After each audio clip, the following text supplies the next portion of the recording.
Shalom, everybody, and welcome to Yom Ha'Atzma'ut. We are celebrating today. Although it is difficult days to celebrate anything, maybe perhaps the better word is observing, but we are standing here today in awesomeness of our God, and we're declaring Baruch Hashem for the state of Israel, for the Jewish people. Am Yisrael Chai, our people are standing and we are alive, and we will continue to go forward without ceasing as God has called us to be a light to the world. May we continue to be a light into the world in all that we do. Friends, we want you to share this broadcast. I hope you've been blessed by Yom HaZikaron with a big army, and I hope that you will consider supporting the work in Operation Israel today. We'll prepare a special evening for you and a special program for you. But perhaps where I would like to start is by explaining to you the program today. We're going to go and watch a few clips from Israel today. Songs that tell you what it means to be part of Israel. Today you should say proudly and boldly, I am part of Israel. I am standing with Israel. I'm standing with the Jewish people. So we're going to go there, and then Chazzan Gordon is going to be with us to lead us with some of the tefillot for Yom Ha'Atzma'ut. And then from there, we are going to hear a brief word today. I've chosen for this a brief word specifically from Rabbi Cook for us for this evening. And then we're going to go to Eldad Keynan. He's going to give us a survey from 1948 until now, so we know where we're at and how do we get to where we gotten. But I suppose for me, I want to start this service with this prayer called Ana Bekoach. This is a very special prayer that is sang. It was written, this prayer. The Ana Bekoach is quite an ancient prayer, and it's based on the words of the Mishnah that it says in the Brachot, Tractate Brachot, it says, בכניסתי אני מתפלל שלא תארע תקלה על ידיי, ביציאה אני נותן הודיה על חלקי. When I come in, I pray that Satan will not harm me. And when I go out, I pray again. Typically, the Ana Bekoach is sang in the morning, but I feel it's morning somewhere. Sometimes it's sunrise in Israel, Or Chadash al Tzion, a new day and a new light to come. Ana Bekoach, please in strength. Prayer for protection. Protect the IDF, protect our soldiers, protect our government, protect all who love Israel, and protect those who stand today with the Jewish people. Ana Bekoach, גדולת ימינך תתיר צרורה, קבל רינת עמך, ספגנו, טהרנו נורא, נגיבו דורש ייחודך כבבת שומרם, ברכם, טהרם, רחמי צדקתך, תמיד גומלם, חסין קדוש ברוב טובך, נאל עדתך, יחיד גאה לעמך פנה, זוכה קדושתך, שבתנו קבל, הושמע צעקתנו, יודע תעלומות.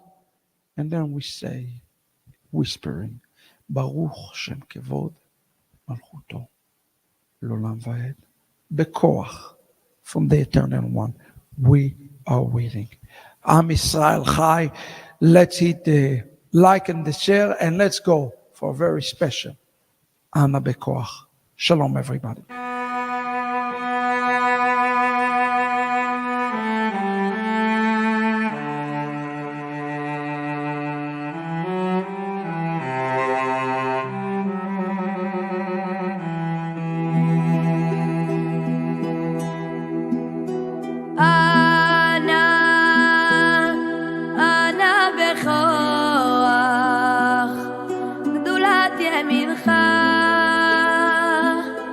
תתיר צרורה, קבל רינה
גומלה חסיד קדוש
המשפחה, החברים, אולי לצאת לבילויים, שיחות עמוקות, שיחות של הנפש בלילה, להתמודד עם שינויים, ההרגלים הישנים, הנשמה במלחמה עם הקרמה.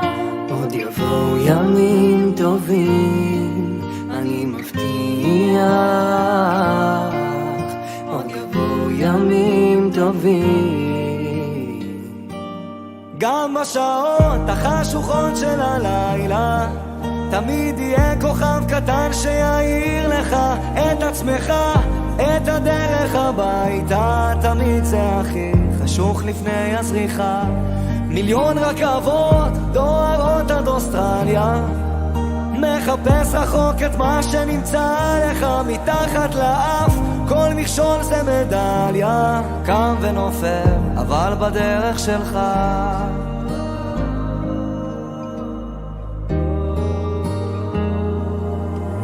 להתמודד עם הפחדים, לקפוץ למים עמוקים, לשחות עד הסוף, להגיע לחוף עד הלילה, להאזין גם לשירים, כי זמרים הם הרופאים הכי טובים שיש למדע להציע. עוד יבואו ימים טובים, אני מבטיח, עוד יבואו ימים טובים. עד השעות החשוכות של הלילה תמיד יהיה כוכב קטן שיעיר לך את עצמך, את הדרך הביתה. תמיד זה הכי חשוך לפני הזריחה. מיליון רכבות דוהרות עד אוסטרליה, מחפש רחוק את מה שנמצא לך מתחת לאף. כל מכשול זה מדליה, קם ונופל אבל בדרך שלך.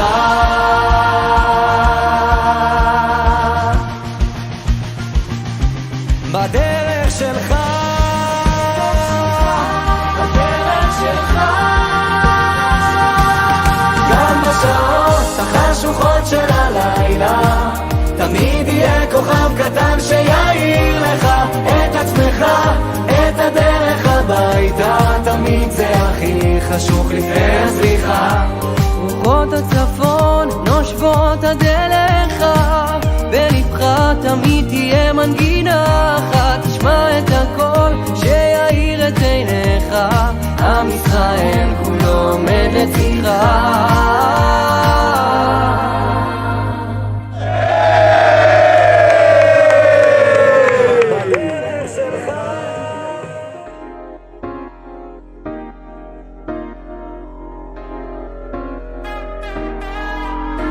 שתזרח לשמש כל יום במרום, יברכו אנשים זה את זה לשלום, בחיוך מן הלב יקבלו את פנינו, ובזאת דיינו דיינו, ובזאת דיינו ודי די דיינו, ובזאת דיינו דיינו, ובזאת דיינו ודי די דיינו, ובזאת דיינו דיינו. שיהיה לנו ים לעולמי עולמים, שנצא לטייל בשדות אדומים ופרחים ביישנים יקשטו את ערינו, ובזאת דיינו דיינו, ובזאת דיינו ודי די דיינו, ובזאת דיינו דיינו, ובזאת דיינו ודי די דיינו, ובזאת דיינו דיינו, די דיינו, די דיינו, די דיינו, דיינו דיינו, די דיינו, די דיינו, די דיינו, דיינו דיינו. שנישא תפילתנו לשלום הצבא, לוחמים גיבורים במלחמת חובה, ששומרים על גבולות המדינה מאויבינו, בזאת דיינו דיינו. חודשים נלחמים בחום בקרה, להחזיר תושבים לבתיהם במהרה, ונזכור שהכוח נמצא ברוחנו, ובזאת דיינו דיינו, ובזאת דיינו, ובזאת דיינו, ובזאת דיינו דיינו דיינו די, ובזאת דיינו, ובזאת דיינו דיינו דיינו די די די די דיינו, ובזאת דיינו ודי די דיינו, ובזאת דיינו דיינו, ובזאת דיינו ודי די דיינו, ובזאת דיינו דיינו, די דיינו. Shalom, everybody, and thank you for being here for Yom Ha'Atzma'ut, the Israeli Independence Day. Israel is celebrating another year, and we are excited to know that the God of Israel reigns over our people. The essence of being Jewish is this word, Chaim, life. Yeshua says, I come to give you life in greater abundance. And today, more than any other days, I remember the word of Jeremiah. He says, I come to give you an hopeful future. May there be a hopeful future upon all of Israel, all of the Jewish people, and all of those who dwell in the land in safety. And may Mashiach come soon to deliver us from all our adversary. It is time, friends, to declare it with Bashana Haba.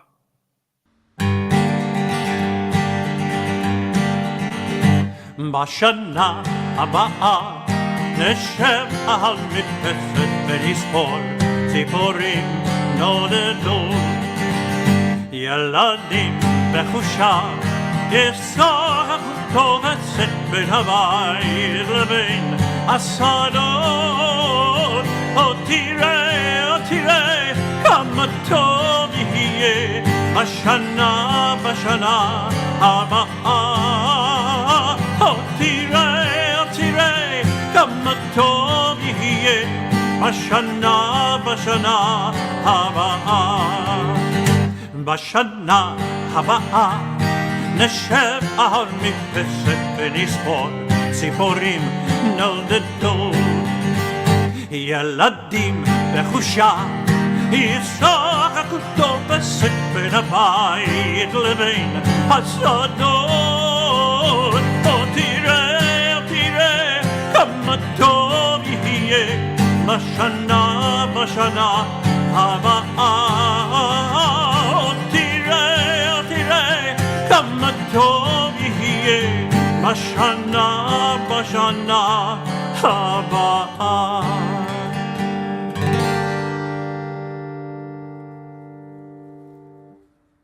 Today, friends, we are celebrating Israel Independence Day. I want to explain to you something about this. I want to share with you a personal story about Independence Day. My grandfather, Shapira, was a very dear and close friend of David Ben Gurion. And he always told me this story of how they have heard about the establishment of the country. He told me that in the Euphrates, they went up to the attic. It wasn't illegal to have a radio. They have the giant radio, and there was something that was called the Voice of Zion. And in this day, it was roughly 140 degrees Fahrenheit in the attic. They put a blanket on their head, put the radio to their ears, and they have heard the declaration. And it was a code word for everybody to come home, to return home. The nation has been born in 1 second and in 1 moment. And today we are witnesses to the miracle of our people standing and truly being eternal people. Hitler was not able to exterminate us, neither is Stalin. We are standing today supernaturally. And maybe, just maybe, all the Jews hear again the words, come back home, return home. Let's watch this declaration, this prophetic declaration that took place in Tel Aviv. May we have many more declarations to the world about who we are in the days ahead. Check it out.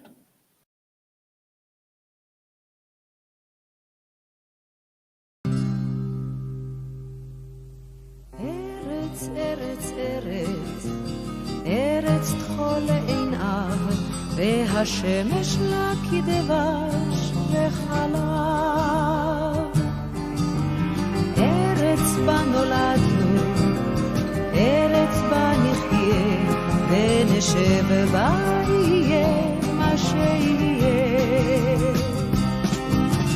ארץ שנאהב, היא לנו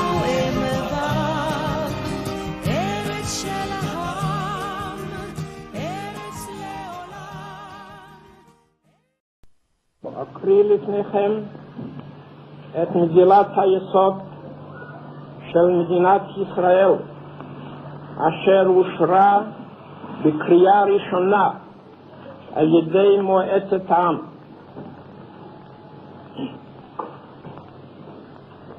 בארץ ישראל קם העם היהודי, בה עוצבה דמותו הרוחנית, הדתית והמדינית, בה חי חיי קוממיות ממלכתית, בה יצר נכסי תרבות לאומיים וכלל אנושיים, והוריש לעולם כולו את ספר הספרים הנצחי. לאחר שהוגלה העם מארצו בכוח הזרוע, שמר לה אמונים בכל ארצות פזוריו, ולא חדל מתפילה ומתקווה לשוב לארצו ולחדש בתוכה את חירותו המדינית. מתוך קשר היסטורי ומסורתי זה חתרו היהודים בכל דור לשוב ולהיאחז במולדתם העתיקה, ובדורות האחרונים שבו לארצם בהמונים, וחלוצים, מעפילים ומגינים הפריחו נשמות, החיו שפתם העברית, בנו כפרים וערים, והקימו יישוב גדל והולך, השליט על משקו ותרבותו, שוחר שלום ומגן על עצמו, מביא ברכת הקדמה לכל תושבי הארץ, ונושא נפשו לעצמאות ממלכתית. בשנת תרנ"ז 1897 נתכנס הקונגרס הציוני לכל קריאתו של הוגה חזון המדינה היהודית תיאודור הרצל, והכריז על זכות העם היהודי לתקומה לאומית בארצו. זכות זו הוכרה בהצהרת בלפור מיום ב' בנובמבר 1917 ויושרה במנדט מטעם חבר הלאומים, אשר נתן במיוחד תוקף בינלאומי לקשר ההיסטורי שבין העם היהודי לבין ארץ ישראל, ולזכות העם היהודי להקים מחדש את ביתו הלאומי. השואה שנתחוללה על עם ישראל בזמן האחרון, בה הוכרעו לטבח מיליונים יהודים באירופה, הוכיחה מחדש בעליל את ההכרח בפתרון בעיית העם היהודי מחוסר המולדת והעצמאות על ידי חידוש המדינה היהודית בארץ ישראל, אשר תפתח לרווחה את שערי המולדת לכל יהודי, ותעניק לעם היהודי מעמד של אומה שוות זכויות בתוך משפחת העמים. שארית הפליטה שניצלה מהטבח הנאצי היום באירופה ויהודי ארצות אחרות לא חדלו להפיל לארץ ישראל על אף כל קושי ומניעה וסכנה, ולא פסקו לתבוע את זכותם לחיי כבוד, חירות ועמל ישרים במולדת עמם. במלחמת העולם השנייה תרם היישוב העברי בארץ את מלוא חלקו למאבק האומות השוחרות חירות ושלום נגד כוחות הרשע הנאצי, ובדם חייליו ובמאמצו המלחמתי קנה לו את הזכות להימנות עם העמים מייסדי ברית האומות המיוחדות. 29 בנובמבר 1947 קיבלה עצרת האומות המיוחדות החלטה המחייבת הקמת מדינה יהודית בארץ ישראל. העצרת תובעה מאת תושבי ארץ ישראל לאחוז בעצמם בכל הצעדים הנדרשים מצידם הם לביצוע ההחלטה. הכרה זו של האומות המאוחדות בזכות העם היהודי להקים את מדינתו אינה ניתנת להפקעה. זוהי זכותו הטבעית של העם היהודי להיות ככל עם ועם עומד ברשות עצמו במדינתו הריבונית. לפיכך נתכנסנו אנו חברי מועצת העם, נציגי היישוב העברי והתנועה הציונית, ביום סיום המנדט הבריטי על ארץ ישראל, ותוקף זכותנו הטבעית וההיסטורית ועל יסוד החלטת עצרת האומות המאוחדות אנו מכריזים בזאת על הקמת מדינה יהודית בארץ ישראל, היא מדינת ישראל.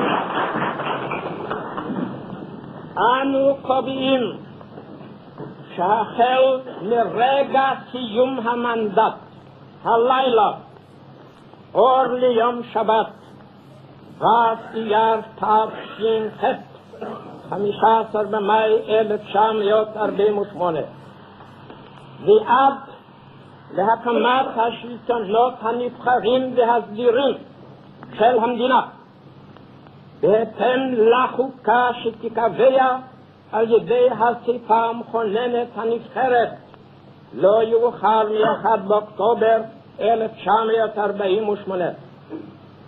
תפעל מועצת העם כמועצת מדינה זמנית ומוסד הביצוע שלה מנהלת העם יהווה את הממשלה הזמנית של המדינה היהודית אשר תיקרא בשם ישראל. מדינת ישראל תהא פתוחה לעלייה יהודית ולקיבוץ גלויות. תשקוד על פיתוח הארץ לטובת כל תושביה. תהא מושתתת על יסודות החירות, הצדק והשלום לאור חזונם של נביאי ישראל. תקיים שוויון זכויות חברתי ומדיני גמור לכל אזרחיה בלי הבדל דת וגזע ומין. תבטיח חופש דת, מצפון, חינוך, תרבות ולשון. תשמור על המקומות הקדושים של כל הדתות ותהיה נאמנה לעקרונותיה של מגילת האומות המאוחדות. מדינת ישראל תהא מוכנה לשתף פעולה עם המוסדות והנציגים של האומות המאוחדות בהגשמת החלטת העצרת יום 29 בנובמבר 1927 ותפעל להקמת האחדות הכלכלית של ארץ ישראל בשלמותה.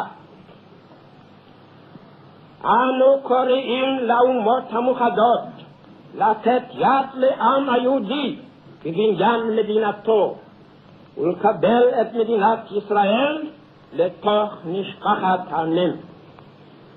אנו קוראים גם בתוך התקפת הדמים הנערכת עלינו זה חדשים לבני העם הערבי תושבי מדינת ישראל לשמור על השלום וליטול חלקם בבניין המדינה על יסוד אזרחות מלאה ושווה ועל יסוד נציגות מתאימה בכל מוסדותיה הזמניים והקבועים.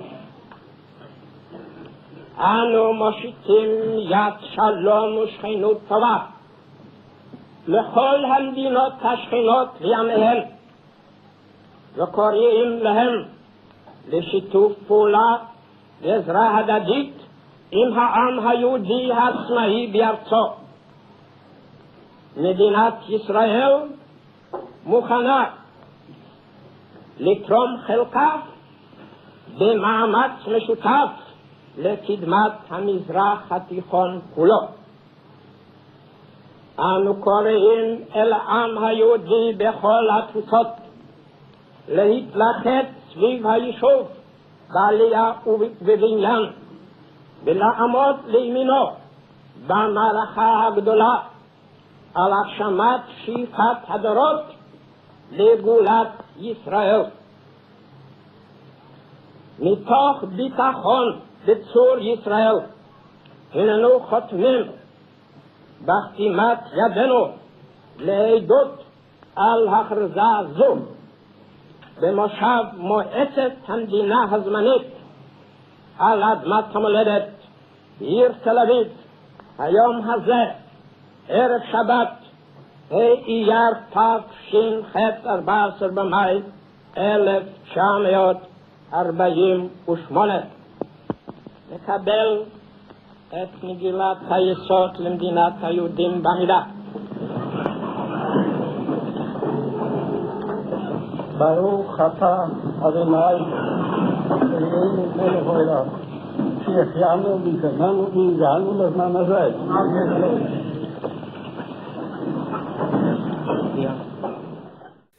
From Israel Declaration of Independence. The state of Israel will foster the development of the country for the benefit of all its inhabitants. It will be based on freedom, justice, and peace, as envisaged by the prophets of Israel. It will ensure complete equality of social, political rights to all its inhabitants, irrespective of religion, race, or sex. It will guarantee freedom of religion, conscience, language, education, and culture. It will safeguard the holy places of all religion, and it will be faithful to the principle of the Charter of the United Nations. Amen. In Eretz Israel, here their spiritual, religious, and political identity was shaped.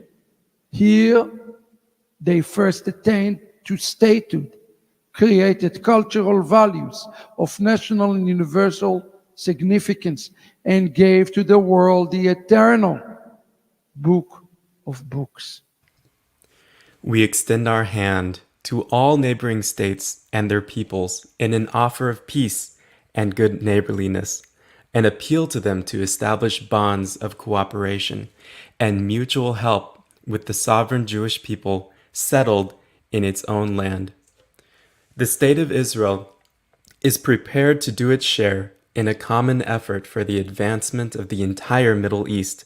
We appeal to the Jewish people throughout the diaspora to rally around the Jews of Eretz Israel in the tasks of immigration and upbuilding, and to stand by them in their great struggle for the realization of the age-old dream, the redemption of Israel. In the city of Tel Aviv, on this Shabbat Eve, the 5th day of Iyar, 5708, May 14th, 1948.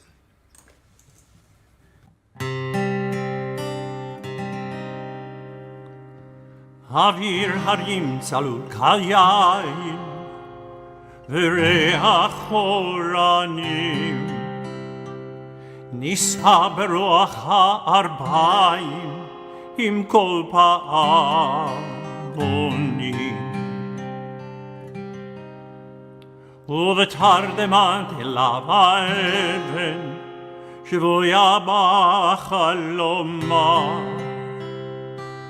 העיר אשר בדד יושבת ובליבה חומה ירושלים של זהב ושל נחושת ושל אור הלא לכל שירייך אני כינור ירושלים של זהב ושל נחושת ושל אור הלא לכל שירייך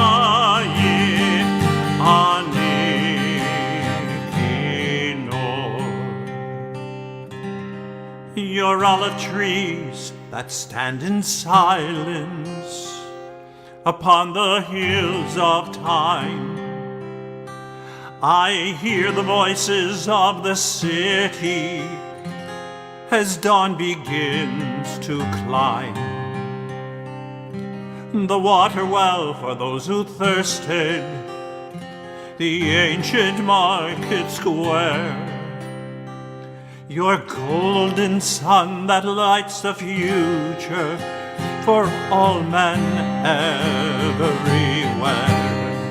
Yerushalayim shel zahav v'shel nechoshet v'shel or halol lechol shirayich ani kinor. Yerushalayim shel zahav v'shel nechoshet v'shel or halol lechol shirayich ani kinor. How many songs, how many stories those stony hills recall. Around her heart the city carries a proud and ancient wall.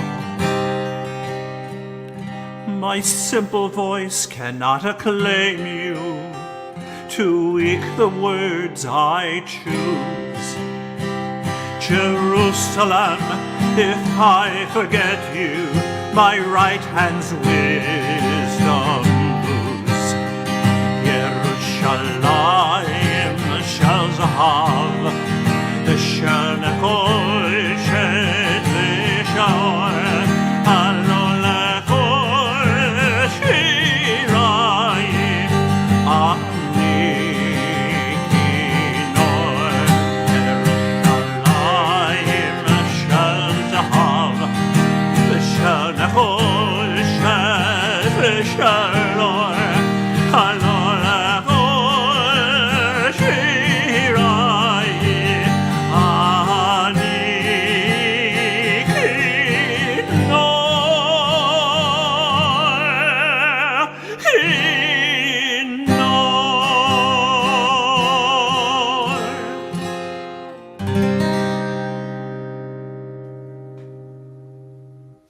Tfilat Iskor Am Israel, a prayer of remember.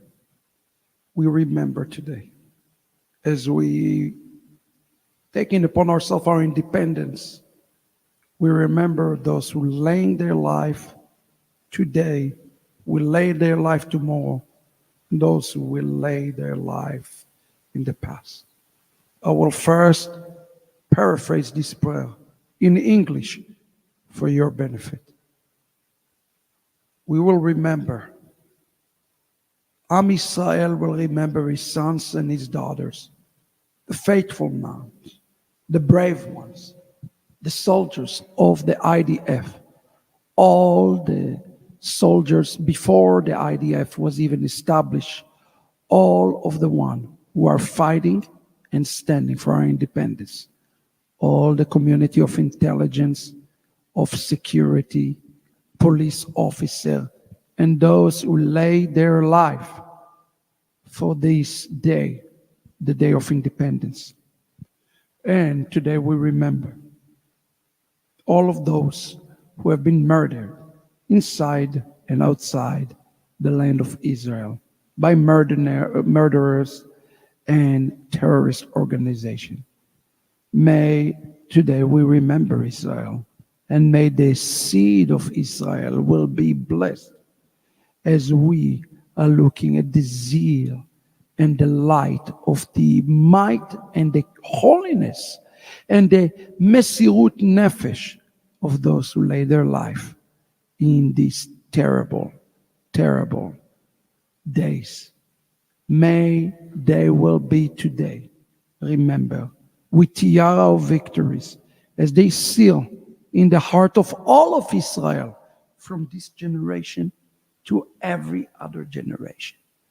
יזכור עם ישראל את בניו ובנותיו, הנאמנים והאמיצים, חיילי צבא ההגנה לישראל, וכל לוחמי המחתרות וחטיבות הלוחמים במערכות העם, וכל אנשי קהילת המודיעין והביטחון, ואנשי המשטרה, אשר חירפו נפשם במלחמה על תקומת ישראל, וכל אלה שנרצחו בארץ ומחוצה לה בידי מרצחים מארגוני הטרור. יזכור ישראל ויתברך בזרעו ויאבל על זיו העלומים וחמדת הגבורה וקדושת הרצון ומסירות הנפש אשר נספו במערכה הכבדה. יהיו חללי מערכות ישראל עטורי הניצחון, חתומים בלב ישראל לדור ודור. And we are remembered today in this Independence Day, the Kedoshim.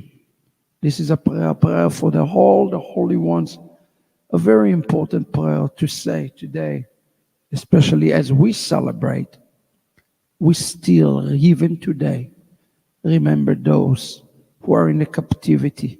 They are the holy one today, the captive. And of course we say today, Adonai Matir Asurim, Lord, set the captive free. Avinu Shebashamayim, El Elohei Aruchot, Lechol Basar. זכור נא את הנשמות, הזכות והטהורות של בנינו ובנותינו, אשר הערו את נפשם למות מות גיבורים, בהיחלצם לעזרת העם והארץ, מנשרים כלו ומהאריות גברו במלחמתם, למען שחרור עמם ומולדתם, בעלותם על מזבח תקומת ישראל, בארץ קודשו, הפיכו רוח עז גבורה בכל בית ישראל, בארץ ובתפוצות, והתעורר לקראת גאלתו ופדות נפשו, יזכרם אלוהינו, לטובה עם רבבות אלפי קדושי ישראל וגיבוריו מימי עולם. בצחור החיים יצרר את נשמותם, בגן עדן תהיה מנוחתם, וינוחו בשלום על משכבם, ויעבדו לגורלם לקץ הימים. And together we say, Amen.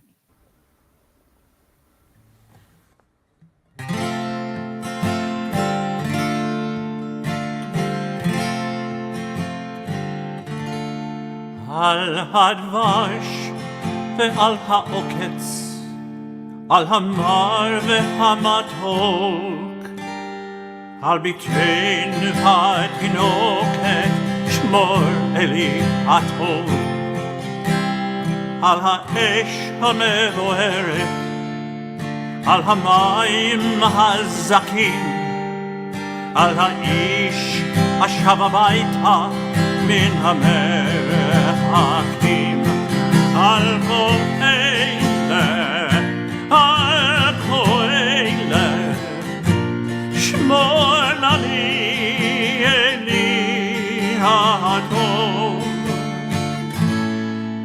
על הדבש ועל העוקץ, על המר והמתוק,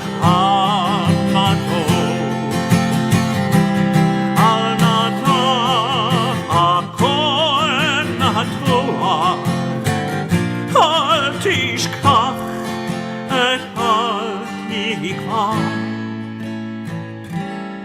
השיבני בשובע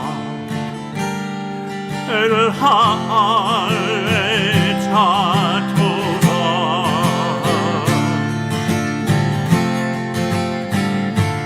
על הדבש ועל העוקץ, על המר והמתוק, על ביתנו התינוקת, שמור אלי הטוב, על האש המבוערת, על המים הזכים, על האיש השב הביתה מן המרחקים, על כל אלה, על כל אלה,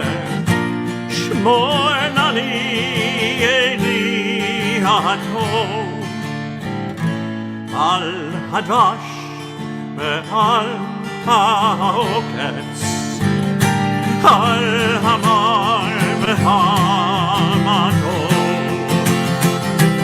על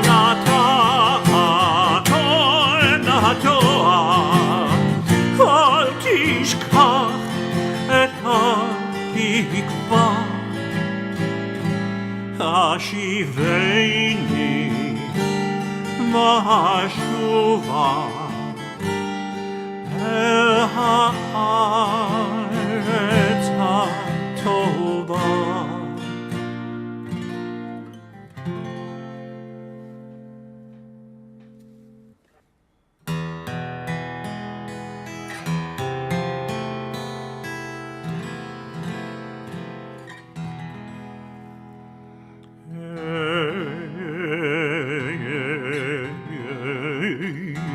מלא רחמים,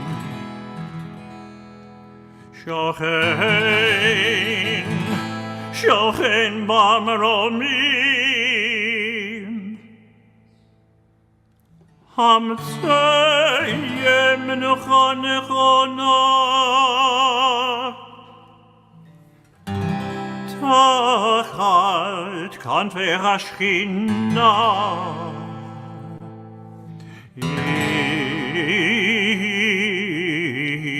קדושים וטהורים, כזוהר הרקיע מזהירים, לנשמע יקירנו,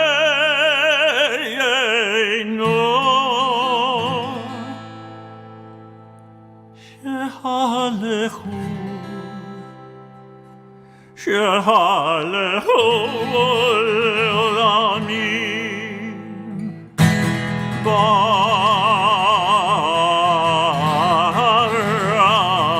ברחמים, יסתירם בסתר כנפיו לעולמים,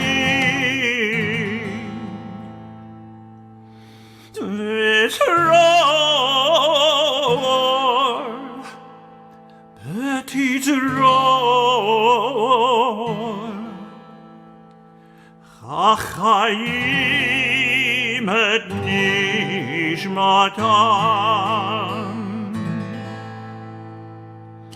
אדוני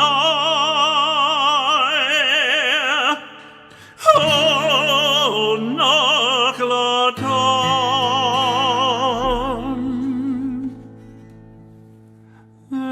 ינוחו בשלום, בשלום על משכבם, ונאמר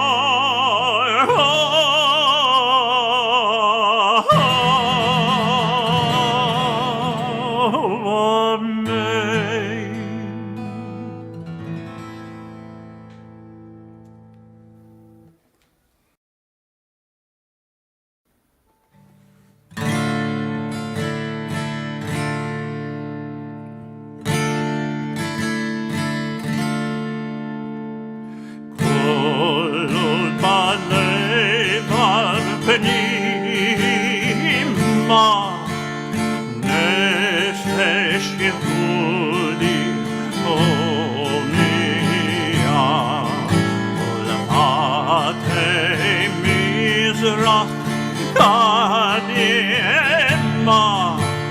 עין לציון סופיה.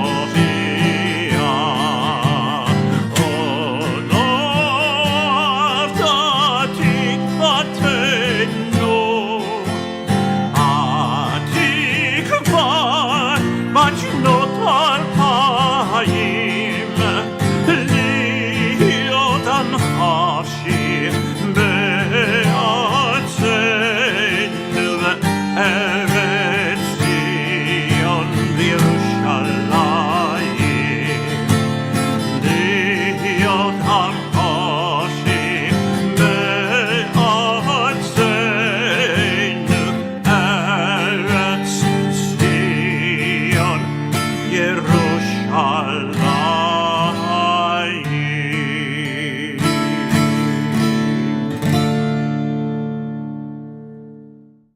Shalom, everybody. My name is Rabbi Dr. Shapira, and I'm the founder of Ahavat Ammi International. My country, the country of Israel, has been brutally attacked, where hundreds upon hundreds of innocent civilians, children, little babies, Holocaust survivors, and complete families have been murdered. Because of that, Ahavat Ammi International have been launching now a brand new fund. The proceeds, 100%, will go to Israel. Operation Israel. As you're watching the events unfold in Israel, I'm asking you today to give a hand, help us to help those in great needs. Ahavat Ammi International and Operation Israel have already identified several significant funds, those who are in great needs to fight this war, both physically and spiritually, who need our support. Please give us this great support that is needed right now for the state of Israel and for the Jewish people. Am Yisrael Chai. God bless you, and shalom.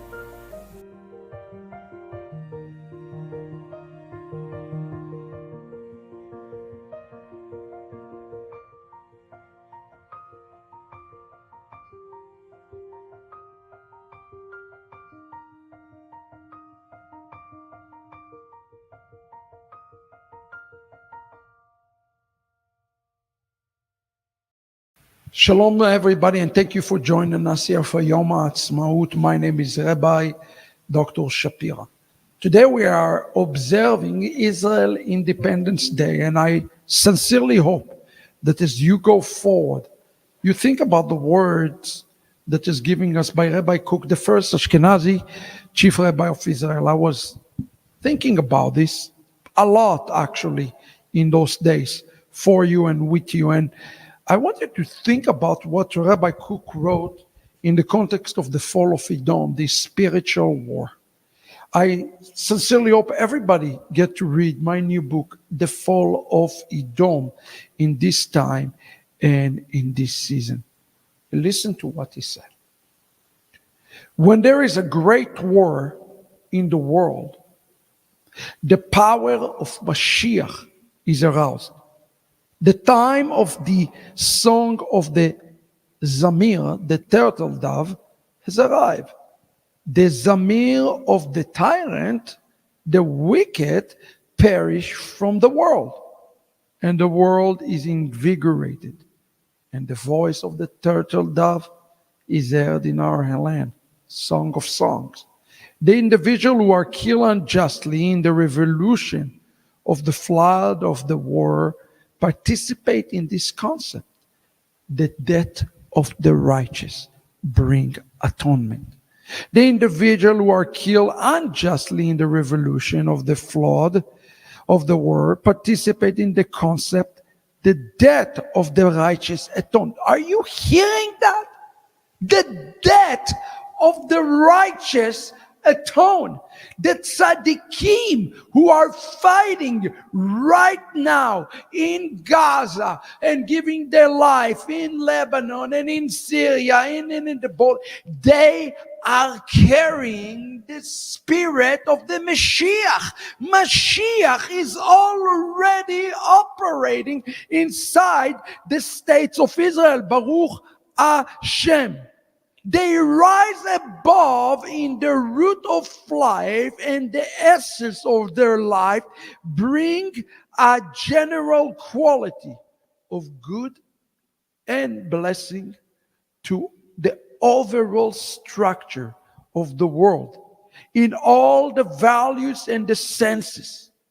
Afterwards, at the cessation of the war, the world is renewed in a new spirit, and in the feet of Mashiach are revealed even more.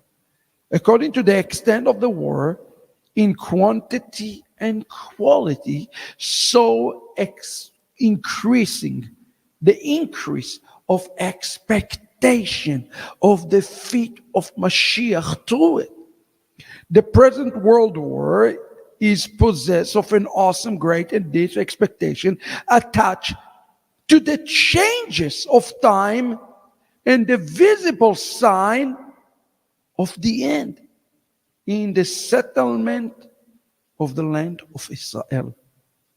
Listen to this. This is amazing. With great intellect,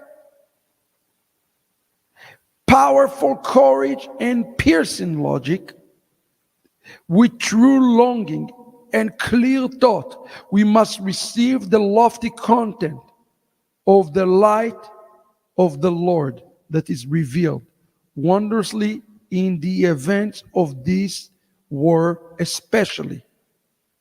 What an amazing statement for us. With the quantity of the quality of what we think, with the breadth of the war, it means that the expectation of the Mashiach is becoming bigger and bigger. He wrote this during World War. Brothers and sisters, we are now in a great qualitative and quantitative war. That means that Mashiach is at the door. And the war that happened right now, not that we should be rejoicing in that sense, but we should say, rejoice today. The name of our God is about to be revealed to the world. Israel is established in the nation. All the ingredient is in place for us to see the coming of the Mashiach. But we must win the war. Win the war today that will usher the finishing touches of this war by King Mashiach today. The time of the third Eldad has come. Et Azamir Yagia. Kol nishma ba'aretz, the voice is heard in the land, and the individual who are fighting in this war are fighting today in the war of Mashiach. So what about us today in Yom Ha'Atzma'ut? How do we fight the war? I remember years ago, I was in one of the largest Chabad houses in the world, and I started to talk and have a talk with the devout Schneerson follower about him being Mashiach. And so says, wait a second, Schneerson never served in the idea of how can he fulfill what Maimonides tell us, that Mashiach have to fight the war of Hashem. And he said, oh, you do fight. You fight the war of God first and foremost with your mouth, with your tefillot, with what's coming out of you. This is the very first type of war that we have to overtake upon ourselves and overcome. Today, we are challenging all of you to fight the war of God, fight the war of Israel in the Facebook pages, in the Instagram pages, in the pages of YouTube, and what you put on your social media on your Instagram. You can fight the war of Hashem, and you should fight the war of Hashem today, because this war, that even if you're willing to sacrifice yourself to, bring atonement to all of Israel and to you too. So today I have a challenge for all of us. The Rabbi Cook called this chapter the war. And he says the wars, that the war become the koach of the Mashiach. He's awakened. Awake him today. Awake his voice. Awake the Mashiach by you willing to go to battle. Let's go to war so that we have the Prince of Peace among us. God bless you, everybody. Let's go to Eldad Keynan for a little bit of history lesson. Let us be awakened today. Shalom, everybody. Hello, everybody. I'm Eldad Keynan. I think I'm privileged to be a Jew and to be born in Israel and live here and take part in at least 2 wars in this wonderful state. And I will start with the War of Independence. or the War of the Independence of the State of Israel?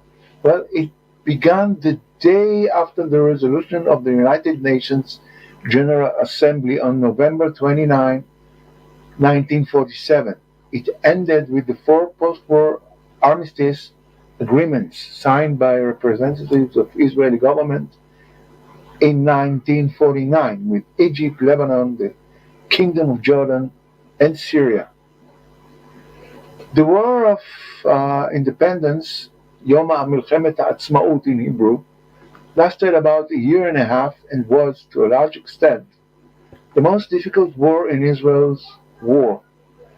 During the War of Independence, some 6,000 Jews were killed in the land of Israel, among them about 4,500 fighters and 1,500 civilians. However, Arab terrorists in the land of Israel attacked the Jews ever since Jews started to make Aliyah toward the end of the 19th century. It also should be noted that the UN resolution divided the entire land. We talk about the resolution mentioned above in 1947. It divided the entire land. This division did not favor the Jews, to say the least. Still, the Jews accepted the plan while the Arabs rejected it. At the end of the Independence War, the area liberated by young Israel was much larger than the area it received from the UN plan of 1947. Israel always, it must be remembered and noted, Israel always reached out its hand for peace with its neighbors. Initially, they all refused. The problem of refugees. Indeed, many were expelled, but many more Arabs followed their leaders who urged them to flee from the land. This movement was encouraged by the Arab states so as to produce the refugee problem, the so-called Palestinian problem. Again, the Palestinian problem was not created by miracle. People did it.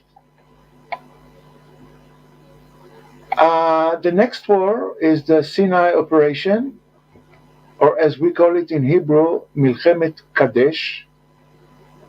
It's 1956 to 1957, October 29. The days of fighting were from October 29 to November 5, 1956. Not long after the Independence War ended, Arab terrorists began to harass the young Jewish state. And this story is going to repeat and repeat and repeat. The terrorist bases were mainly in Jordan and Gaza, if this reminds you of something. The horrible massacres were carried out by Arab terrorists. In Arabic, they called themselves Fidayun. The danger was great. Villages were in danger of siege. Something had to be done. Moreover, the Egyptian ruler Nasser announced the nationalization of the Suez Canal on July 26, 1956. Half of the canal company shares were in France's hands, and the other half in Great Britain's hands. For Israel, the problem was not shares, but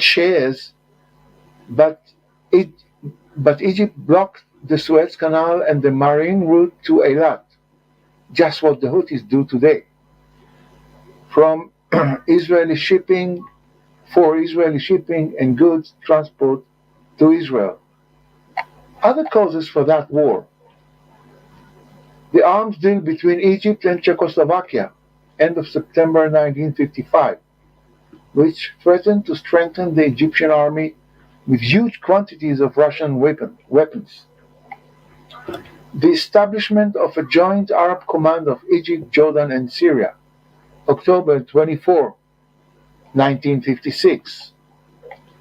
The feeling that another war, the second round, is inevitable and therefore it is better to attack first. And again, there was the cooperation with Great Britain and France. The Director General of the Ministry of Defense, Shimon Peres, later to be the president, at that time developed close ties with the French security establishment and opened up to Israel a vital source for the purchase of military equipment and weapons. The USA and the USSR presented an ultimatum and demanded the withdrawal of all fighting forces from the occupied zone in Egypt, meaning for Israel it's the Sinai. Following this, Ben-Gurion announced on November 7, 1956, the evacuation of the IDF from Sinai and Gaza. By March 1957, Israel had withdrawn from all the territories it had occupied. Again, if this reminds you of something, you are correct. Israel had some conditions for this withdrawal. Ben-Gurion wanted to leave the Gaza Strip and coast of the Gulf of Eilat in Israel's hands. After it was made clear that such agreement could not be reached, it was agreed that the UN force and not the Egyptian army would occupy the Gaza Strip. Ben-Gurion announced that any closure of the Strait of Tiran would be a pretext for another war. This issue was resolved after Israel received the promise of the powers, led by the US, for free passage through the Strait of Tiran. The results of Operation Kadesh. The entire Sinai Peninsula was occupied, and the IDF proved its strength as the protective arm of the State of Israel. Israel enjoyed 10 years of peace on its southern border after this area remained empty of units.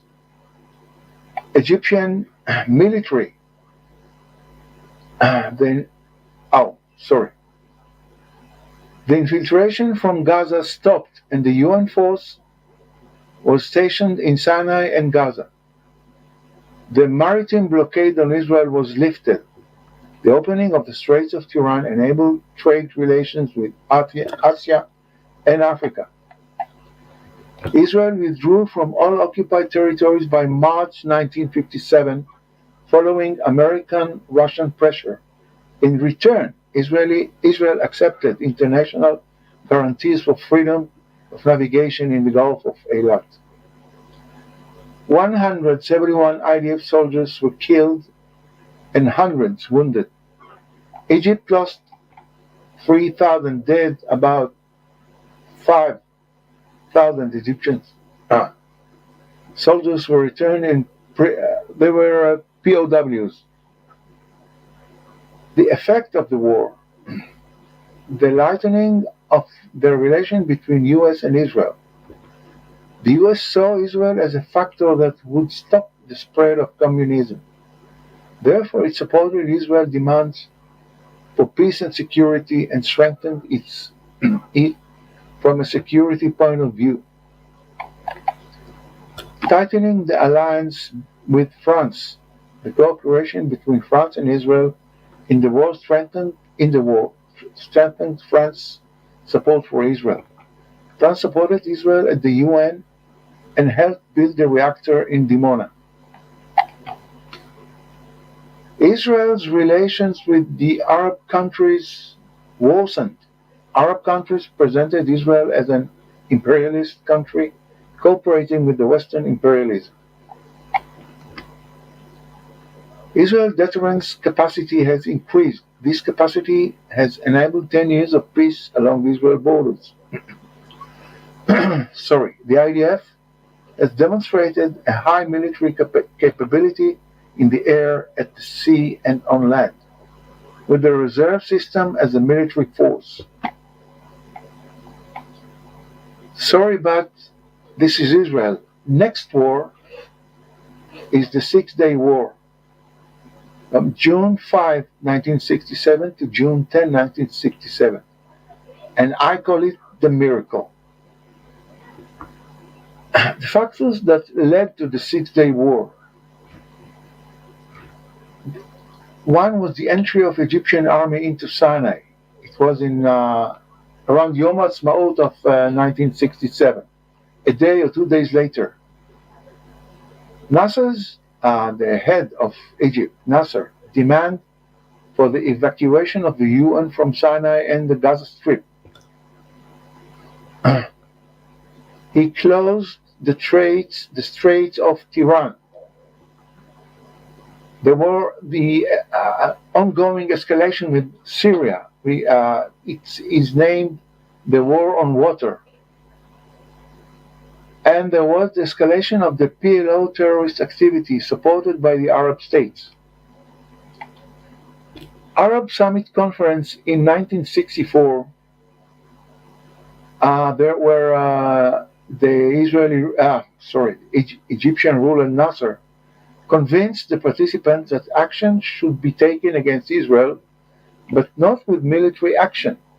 Therefore, it was decided at the conference to divert the Jordan sources and prevent the water from entering Israel's territory.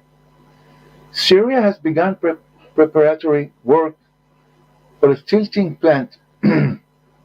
Israel could not put up with the tilting works and saw them as an act of war against it. From the beginning of 1965 to the middle of 1966, incidents called the water war took place on the Syrian-Israeli border. During these incidents, IDF tanks and planes attacked the Syrian tractors until the work on the Syrian side was stopped.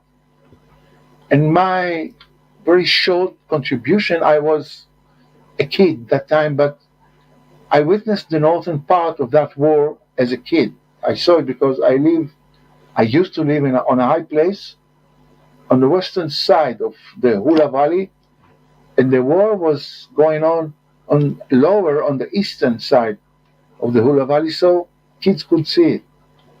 I must say it was a great experience. It was not real. For us, it was like a movie. On May 20, 1966, the Syrian Minister of Defense, Hafez al-Assad, the president-to-be and the father of the current president of Syria, announced that he was headed for a war to liberate Palestine and expel the invaders from it. This is what all the Arabs still want until today, but the Arabs who say it clearly and openly is the Hamas. On July 14, Israeli Air Force planes penetrated to a depth of 12 kilometers, about 7 miles, east of the border and attacked the heavy equipment used by the Syrian to divert the Jordan sources. In mid-September, Syria officially announced that its army would assist Fatah, which is the PLO, with training and funding. In October 1966, with the support of the Soviet Union, the leaders of Syria officially called for a mobilization of troops for the army and people's war against Israel. Israel realized even then that the Syrian actions could degenerate into war.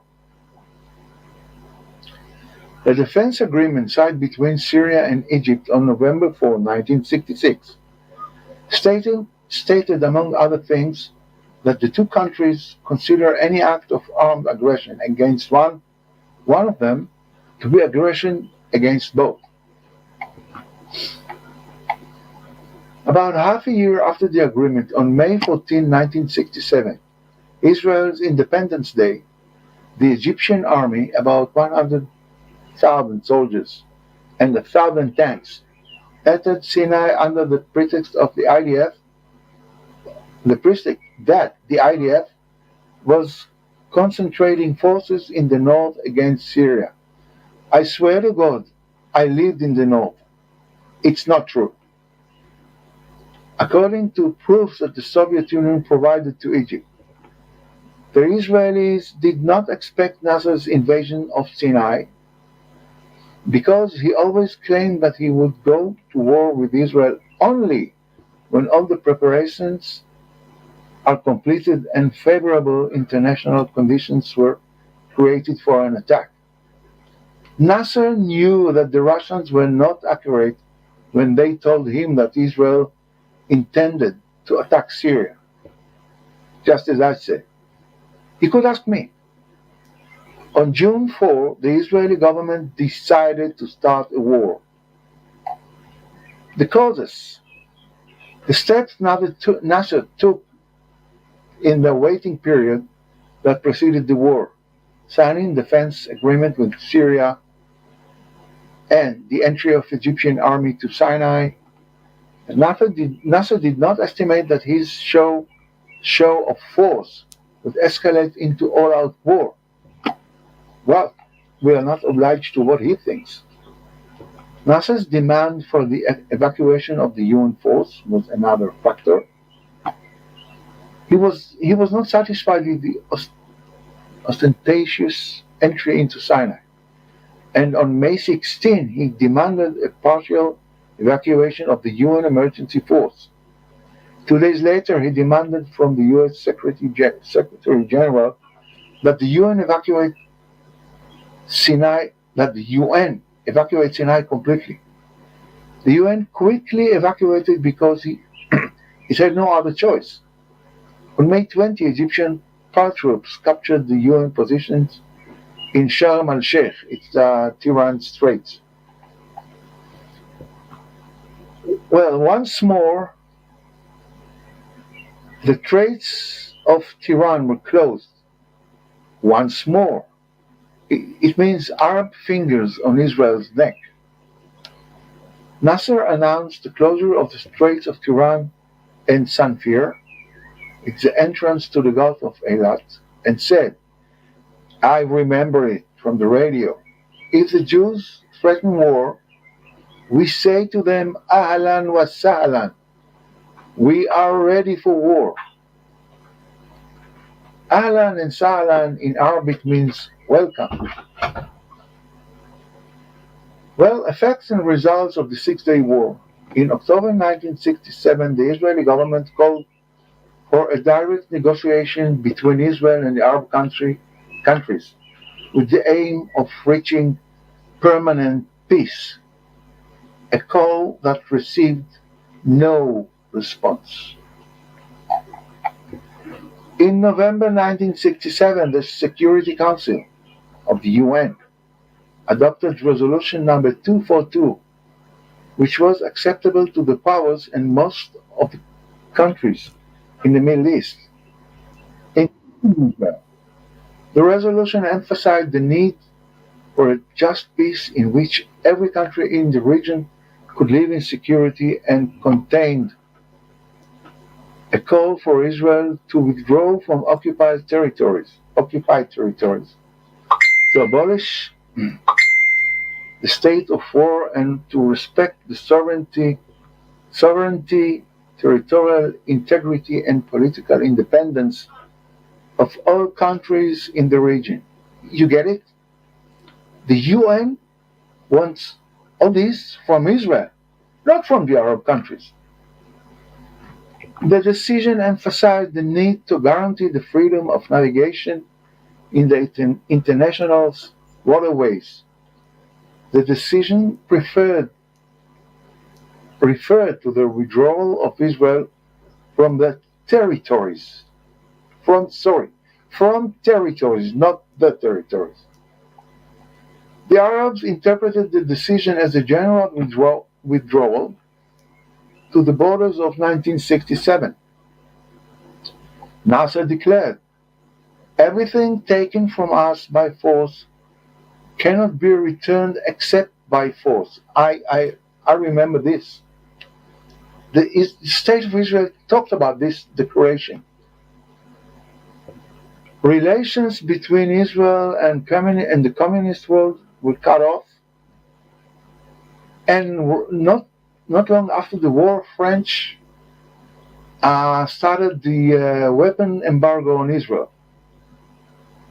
The effects of the war on Israel were first much more territories and a booming economy. But there was also euphoria. The war evoked not only a feeling of joy, but a feeling of pride in the people that sometimes even bordered arrogance. I can say it's true. The entire nation, chief of the defense minister Moshe Dayan and chief of staff Yitzhak Rabin. The nation believed that the Arabs had learned a final lesson, that the end of the era of wars was an unequivocal Israeli victory. The prime ministers of Israel believed that the Arabs would now agree to make peace with Israel at any cost. How wrong they were, we all know. In Six-Day War, Israel lost 779 soldiers, 2,593 wounded, and 15 POWs. Syria and Egypt lost between 12,000 and 21,500 soldiers, and 45,000 wounded, and 6,000 prisoners of war. By the way, the number of dead between 12,000 and 21,500, the gap is wide enough, but the problem is that it was very hard to count the bodies of mainly Egyptian soldiers. Many of them were just cast in the sand, and 6 years later I joined the Israeli army, the IDF, and I was stationed in Sinai, and in many cases when we were just moving around in the dunes and on the hills, we found bodies. So nobody counted them before we found them, and not after. But this war was the first step to the 73 war, which I call the disaster. But before we touch this war, a few words about the 6 years between this and the Six-Day War. After the Six-Day War, the PLO activity increased significantly.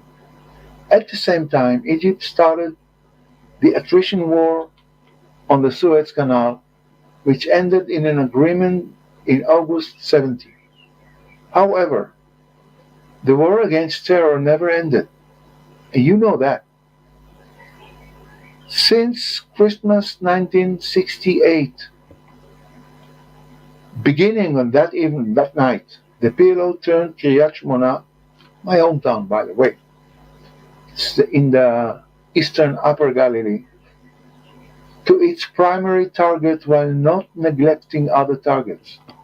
Munich Olympics 1972, for instance. But it was not the only one. Between 1967 and 1970, the IDF had to fight the PLO terrorists from Jordan.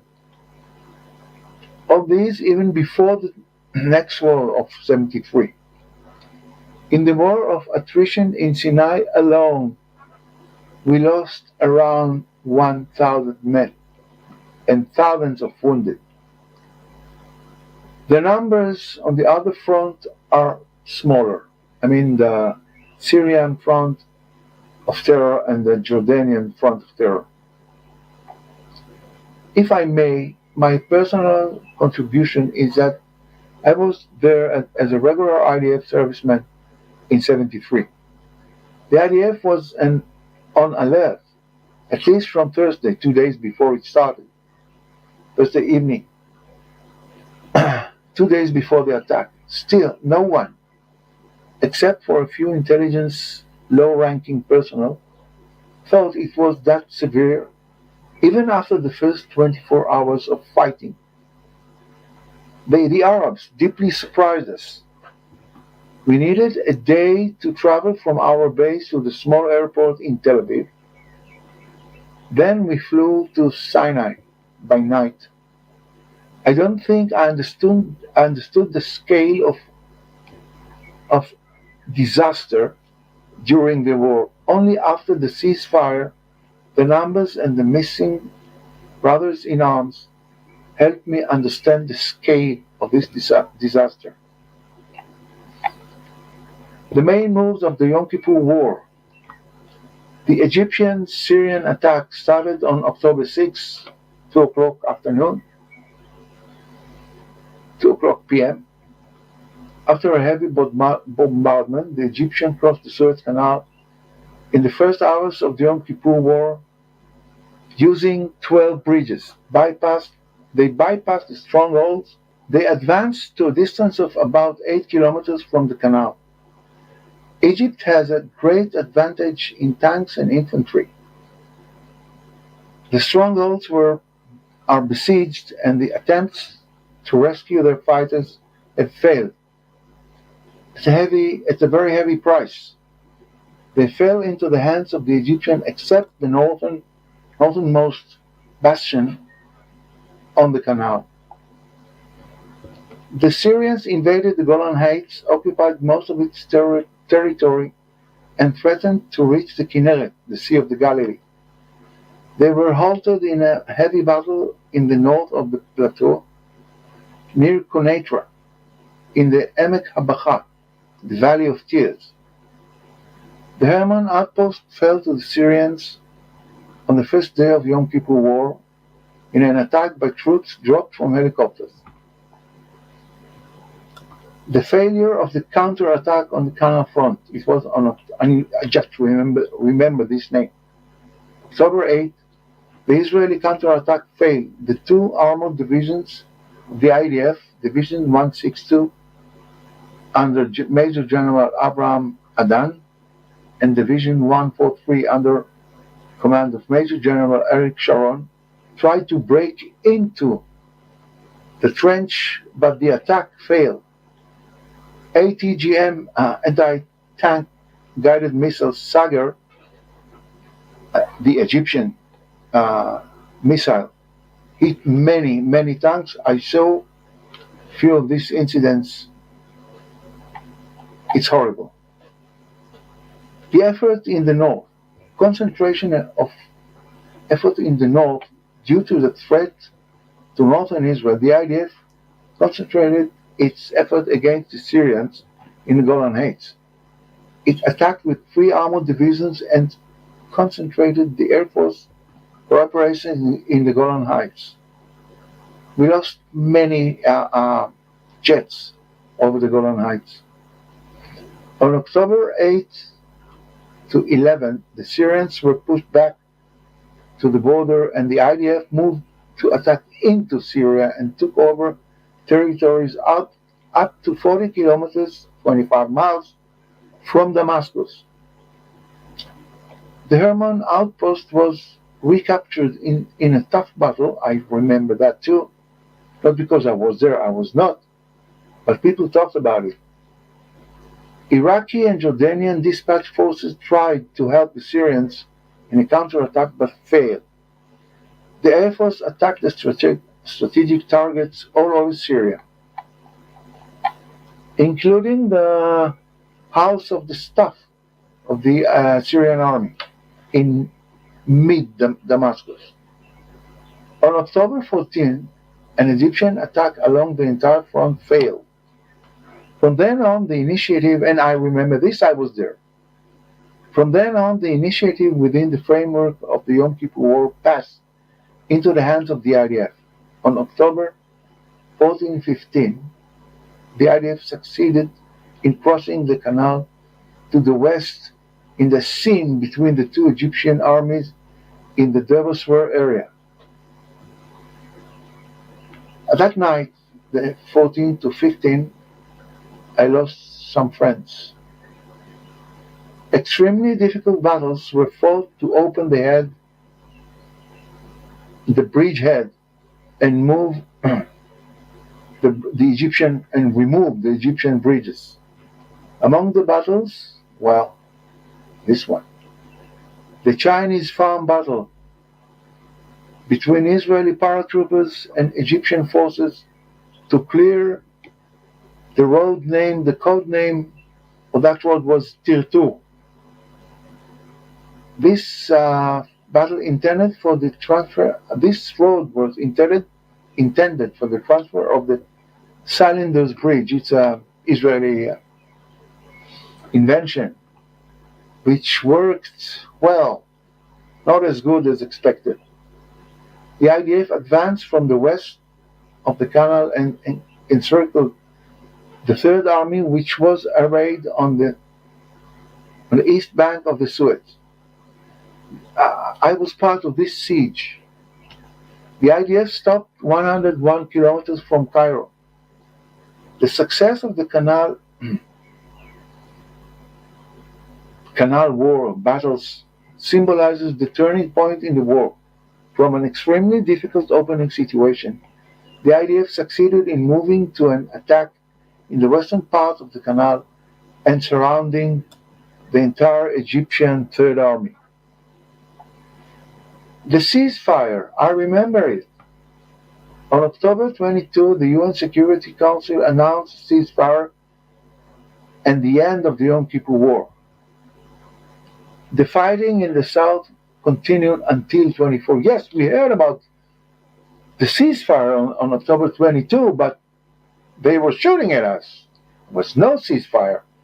And, you know, soldiers, if you shoot me, I shoot back.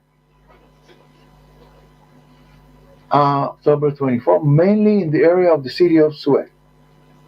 Mainly, but not only. I was not there. After the ceasefire, talks were held between Israel and Egypt. The UN forces became the buffer. I remember them, Finnish guys, great guys, a lot of beer, and they were far away from home with all the implications. How effective was it? To the degree that we had only one Egyptian shooting attack every 3 days instead of every day. That was the case. Involvement in the superpowers in the Yom Kippur War. During the war, the superpowers, US and USSR, were involved in both diplomatic activity and contact between them and weapons assistance. The USSR sent weapons to Syria, and the US operated as air train to make up for the IDF losses in airplanes, tanks, and essential ammunition. Yes, I witnessed that. The 73 war lasted from October 6 to October 24. In fact, a small-scale war of attrition followed mainly in the Golan until the spring of 1974.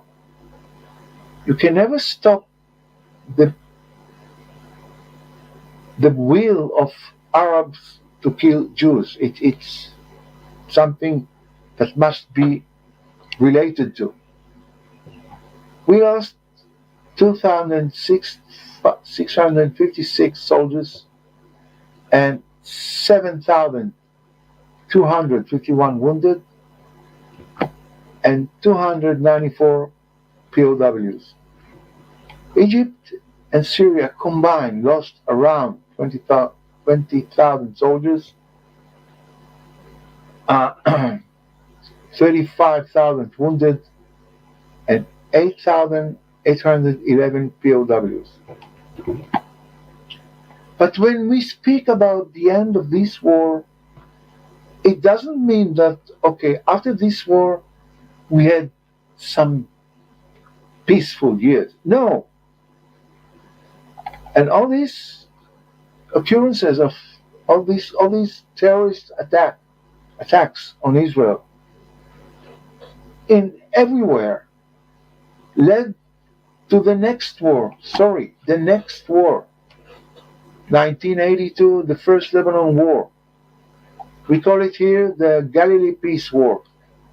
June 6, 1982 to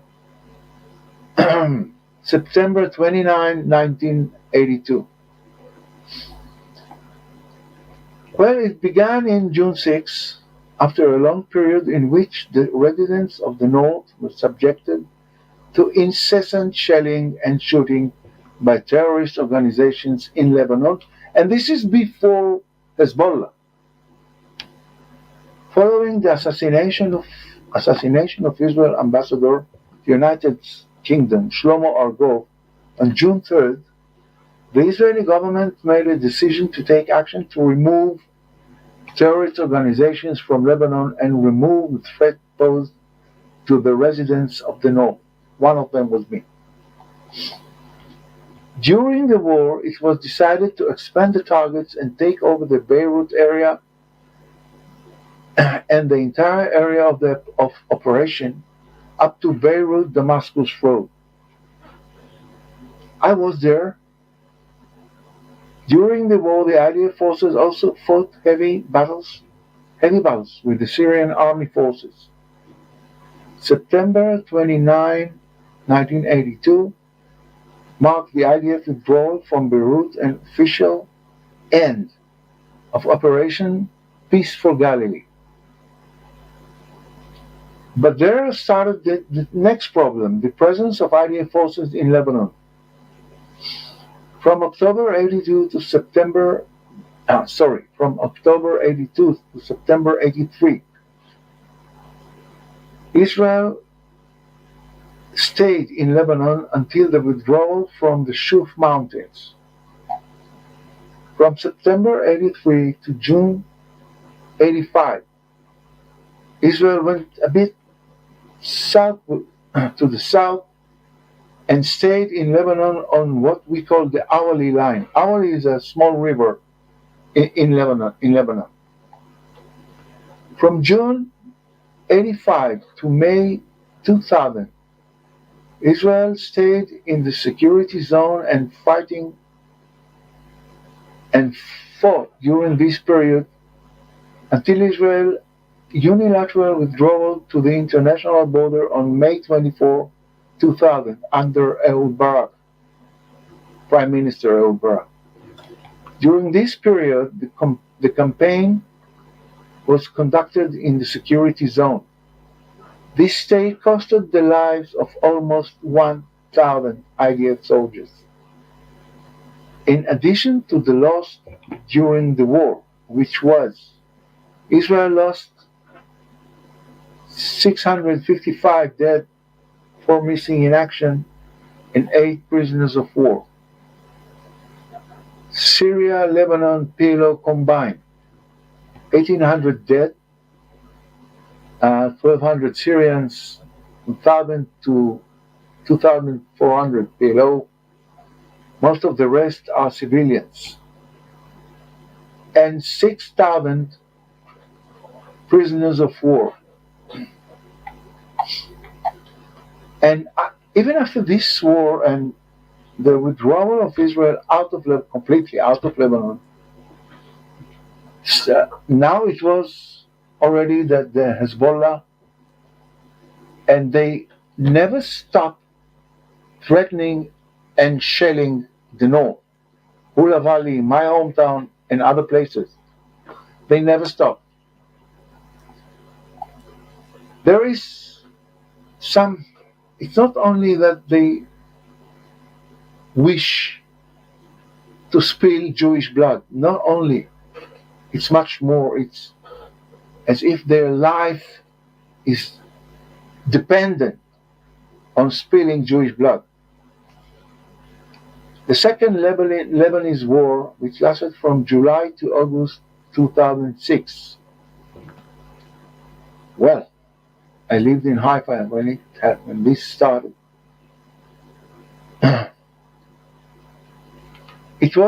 The war started, Israel started the war because the Hezbollah kidnapped 2 soldiers and opened a heavy bombardment on Israeli settlements and army posts. And the IDF broke in Lebanon to try to eliminate Hezbollah. Well, I don't think this target was achieved, this goal was achieved. It's very hard to eliminate a terrorist because they mingle with the local population, and if you want, it's very hard to isolate them. Very hard. And I know it's war, and I know in war we have different rules, but still we are a Jewish army, and I did it myself, and we really try not to harm civilians. And this attitude causes a great risk to us. But Hezbollah and Hamas, and you know them, use this weakness, of this moral weakness of us, of us as Jews, they use it. You see it now in Gaza. They yell and yell, you kill civilians. But they use civilians as human shields, including hostages. And when this war stopped or ended, there was no feeling of joy that the war is off. We couldn't be happy. Yes, soldiers are coming back home, it's okay. But as we know, the Middle East, after decades of wars, or against regular armies or against terrorists, all have two things in common. One, they are Muslims. Two, they just want us not to be here, no matter how. And when this war of 2006 ended, no one in Israel had any illusions that this was the last war. No. We knew it's not. Anyway, in this war, Israel lost 44 civilians, 121 soldiers, wounded 2,000 civilians, and 628 soldiers. Lebanon lost from 350 to 940 civilians, 43 soldiers. Hezbollah lost between 500 to 700 men, and 81 men of the Revolutionary Guard of Iran and other terrorist groups. Whenever they have a chance to fight us, they come from all over the world, and especially the Middle East. The wounded on the, let's say, Muslim side,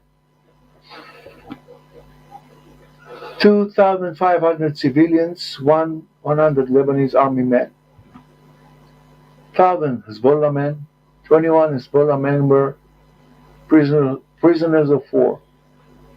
Refugees, here we go again, 900,000 Lebanese civilians. And think, who do you think they blame? Us. Okay, and I just, the war now is running for 7 months. It's the second longest war in Israel. 7 months, it's very long. Only the independence war was longer, a year and a half, in different conditions. And somehow, during the War of Independence, America embargoed us, the US embargoed us. We couldn't buy. We did with the Jewish ways, but we couldn't formally buy weapons in the United States. And most of Europe, the European countries, refused to sell us weapons. just like Mr. Biden is doing now. What is the problem? Killing civilians in Gaza? Nobody in Israel likes it. We don't like it. But after the October 7, well, the rules must be changed. We cannot take any more events like this one. 700 civilians, 800 soldiers. No, we cannot take these numbers anymore. And you know, in the Muslim world, there are the Sunni Muslims, which are the majority, and the Shiite Muslims, which are the minority. They don't like each other, to say the least. They don't like each other for 1,300 years. They don't like each other, or let's say they like each other so much that they kill each other for just like this. For 1,300 years. But when it comes to Jews, they combine forces. We just read what, may he rest in peace, Hafez Assad, the former president of Syria, what he said. I will help the PLO, I will finance them, and we need to mobilize our troops against Israel. What for? What did we do to them? We are just here trying to have peaceful life. That's it. And we still reach our hand to each and every person in the Middle East. My neighbor's here, half a mile. It's an Arab Muslim town, Sakhnin. You know how many days each year we are warned not to get in this city, in this town, but they can come here whenever they want to. Why? Will the next war end this problem? No. Because as long as there are Jews here, they will do whatever they can. They, the Arabs, will do whatever they can to push us out. And if they cannot push us out alive, they will kill us. They will do us a favor and kill us. So we will not have to swim to Europe. Don't make no mistakes. Whatever they claim is either lie or bluff. That's it.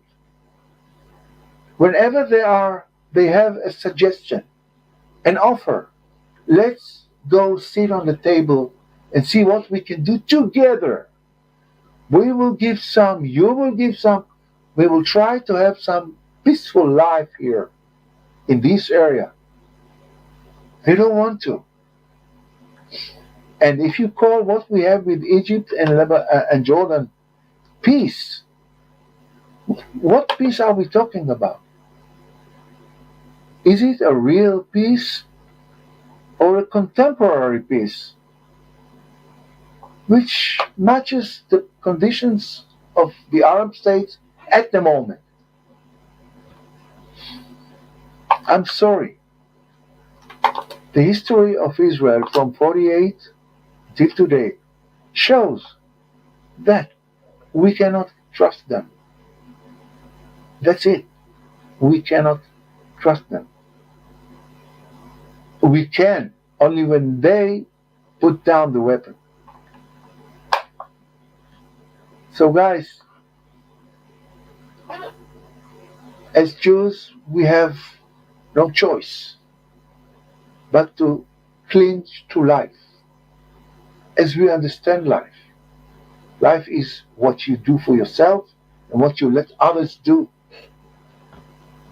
and we intend to do it. We are here to stay no matter what. Thank you. I hope you enjoyed it.